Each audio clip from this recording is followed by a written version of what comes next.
ladies and gentlemen of YouTube. It's time for another Metal Earth kit. And sticking with the last one I did, it's time for another Star Wars kit. Today we have Poe Dameron's X-Wing Fighter. Very much looking forward to this. It's very similar to the X-Wing fighters of before, but with some very obvious changes, one of which being the engines. But how much different is it to build than the last one? Let's crack this open and find out. Poe Dameron's X-Wing Fighter. What do we have in store? Instructions and 2 metal sheets. We have 2 sheets to the instructions, which is reminiscent of what they're starting to do now. Metal Earth is starting to do now with their newer kits, and I like that change. You start off with the ship, and one of the sheets, kind of a little pencil drawing almost. And you've got the part about the insertion holes and tabs and folds. You've got what's been on pretty much every kit. Needle nose pliers are helpful for assembly, and they very much are. And then the blue circle and triangle, which tell you whether or not to fold or bend a tab over at 90 degrees, which is blue, or green, which is twist at 90 degrees. But the instructions are getting better, and down here you've got the 2 different sheets. And one thing they've started doing is color coding or coloring certain parts. And what happens is you've got a lot of duplicate parts, like these little guns. There's 4 of them, and they're all the same, so they give it one number. And before, it showed you the number for one, and you just kind of had to find the rest. Now they're actually coloring them to help you. And with these guns, that's not a big deal. But there have been kits in the past where parts were very similar but different, and it was very difficult to tell which one. If only one part was numbered and there's 4 of them, but then there's 2 of another part that are very similar, how can you tell them apart? And it was very difficult. I remember that being a big problem with the Droideka. But they fixed that, and it's wonderful. I'm so glad they're doing this now. It certainly helps out. But this doesn't open up like a book like you would expect. You actually open it the wrong way and flip it. There's page 1, page 2. This is where you start. You pretty much go in the order of the number of parts. Here's 3 and 4, 10, 11, so on and so forth. And I will say, what I've noticed is they have made some changes as far as how the X-Wing comes together. This is a little bit different than the previous one. Number 1 is this piece opens up and allows you to stick the parts in there. So that's kind of nice. But what I like most of all is you have more detail in how to put these parts together, and it shows you the front of the 2 different wings, because it was very easy to put them together the wrong way and then nothing else fit properly. So this helps you, gives you more detail, and it helps you find the right part. Even goes so far, it looks like it gives little dots on the end, which, where is it? It shows you here, make sure these dots are on top. If they're not, if you only have one, or you don't see them at all, you've put it together wrong. So that's very good, and will clear up things, make it easier to get right, because that was a problem. The X-Wing I did before, I had to toss it and redo it because I put the wings on wrong and didn't realize it until it was too late. And you continue on to the next sheet, open it up, find 5 and 6, 7 and 8, and just follow along. Now, tools that I'll be using for starters, I have the Fascinations tool set, which I'm very fond of. The clippers especially, they're wonderful for getting parts off of tab or parts off of the trees or spruce easily. The long needle nose pliers are very helpful, and these are flat nose and surprisingly helpful. And always I have a pair of tweezers that still come in handy. I'm moving farther away from them as I do these kits, but they're still handy for some things. I also have and frequently use some Forceps. They're locking, so they're good for holding on to the small parts while you line them up. These are particularly long, which is also good for getting into certain areas, and slightly thinner than the needle nose that I have. And these are even tinier, which I picked up on my last kit and found them very useful. And then I have some ring pliers, which have rounding tips, and they're good for putting in parts and just kind of bending them softly and shaping things. And I have an assortment of dowel rods that I like to keep on hand. I have numerous different sizes. These come in great for cylinder shaped or round parts, for wheels and tires, and in this case part of the cannon. I have a paintbrush that tapers, and that's handy for shaping some parts. And I also like to keep a small pocket knife on hand.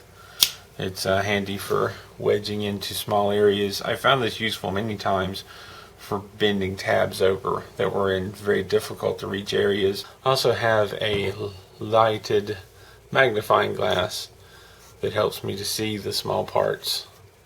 But enough talk, let's get to building.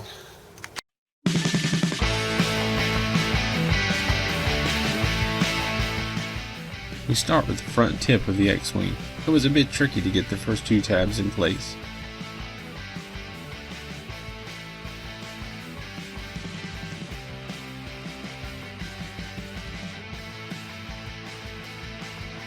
I often bend tabs over with my fingernails.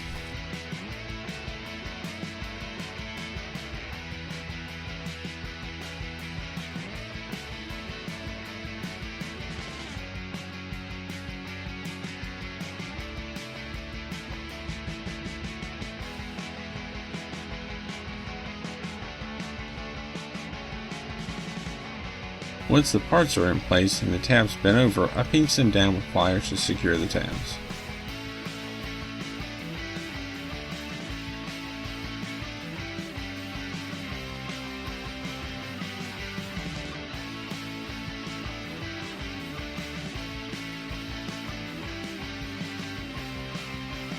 Bend the middle tab straight up to line up with the other tabs to allow it to fit to the next part. Other times you will have to bend the tabs in the same direction like this.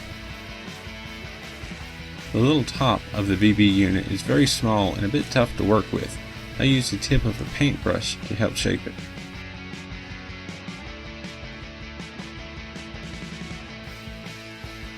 The directions often tell you to fold or shape a part before putting little pieces on. I like to attach the little pieces, then fold the sides, unless that little piece will get in the way of that folding. I find it easier to get to the areas needed to fold and twist the tabs, most of the time.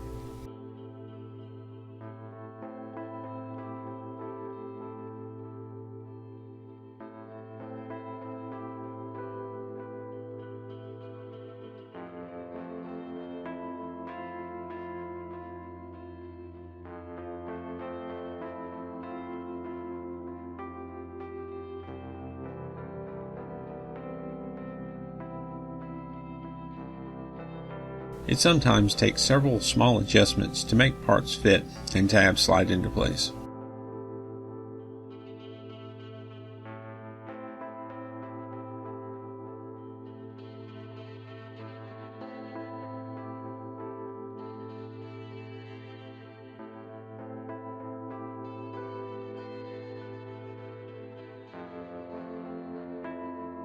Study the parts and directions to be sure you have the wings connected the right way.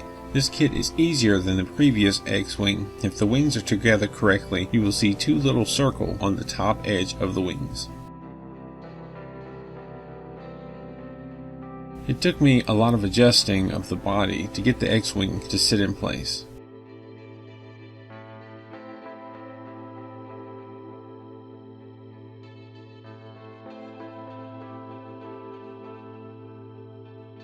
I bent the two tabs on the bottom back end outwards to make it easier to line up the tabs.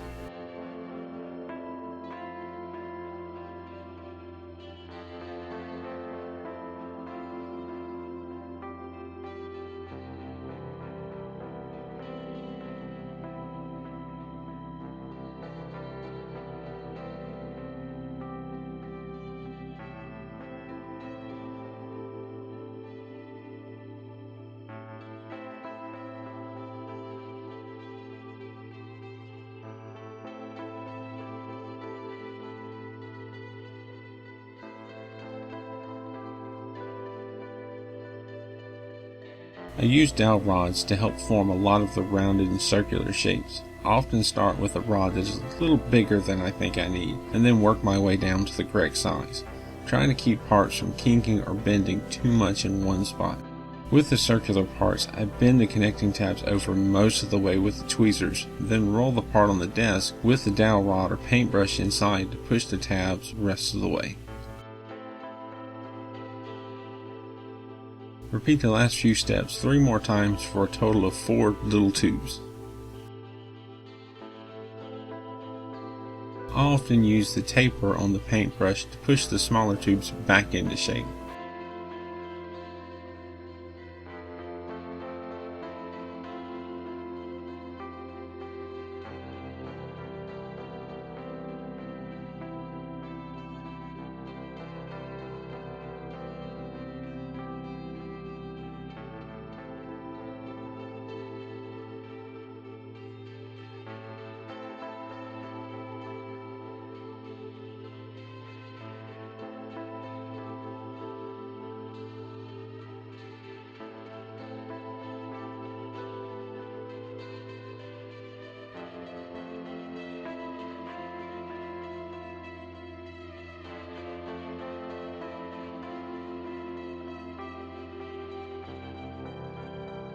I remember dealing with the engines on the older X-Wing fighter. I learned it was not a good idea to bend over all the sides before attaching the small parts.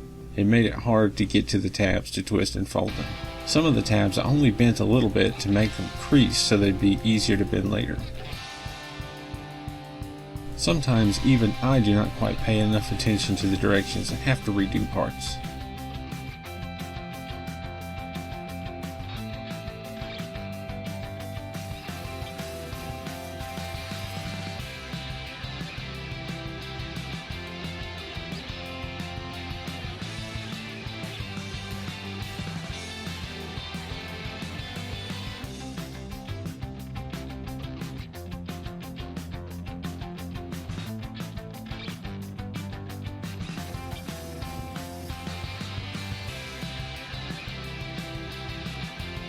It helps to bend all the tabs the same direction towards the next piece. It makes fitting the parts together much easier.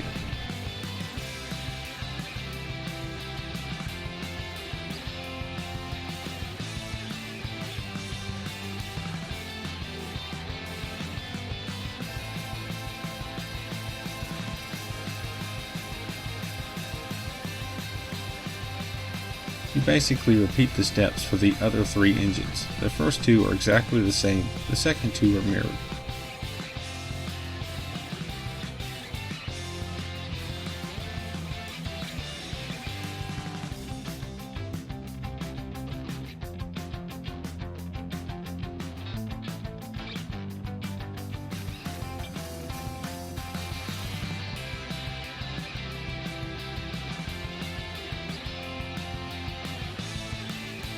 I initially twisted the tabs holding the engines on. The instructions say to bend them, and bending does look better. I came back later to straighten them out and bend them over. I did the last 2 engines kind of together.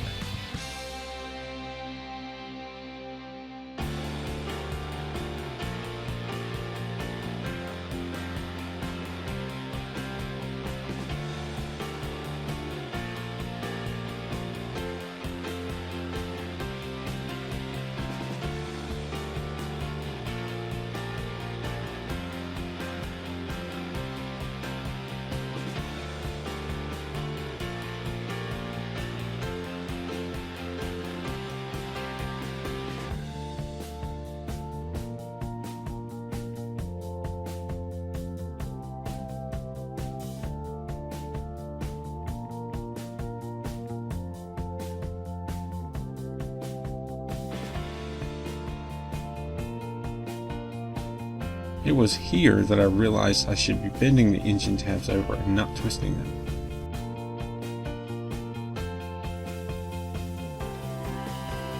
Shaping the barrel on the wingtips took some time. I did not have exactly the right size rod or tool for it, but I did the best I could with what I had.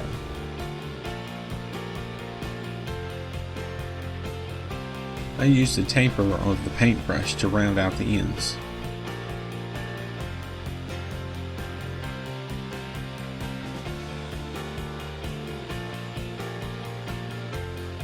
The sides of the wing that fold up confused me at first. I thought I'd accidentally bent the tip of them, but it turns out the ends are supposed to be curved and the tip of the wing is supposed to be curved to match.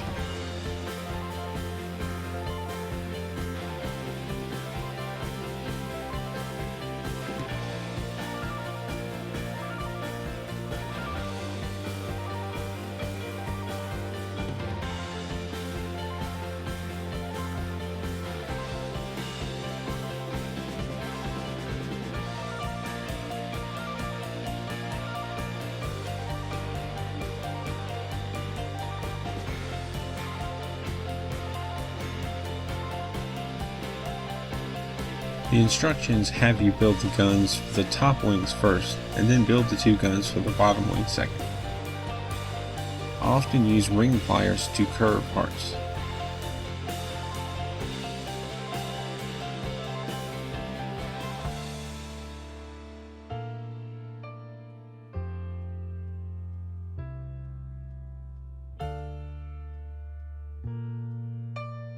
This video has been edited down to a shorter version. I have not shown every part or detail of the build. I try to clip out extra sections where I am searching for parts, studying directions, and sometimes repetitive steps, while trying to keep relevant information. I clip parts where I have to try and adjust parts several times to make them fit, or to twist tabs again because they weren't tight enough, etc., etc. It may make it look like this kit come together easier than it did, but there was a lot of bending and adjusting of parts to make it work. Work slowly and be patient. These kits take time.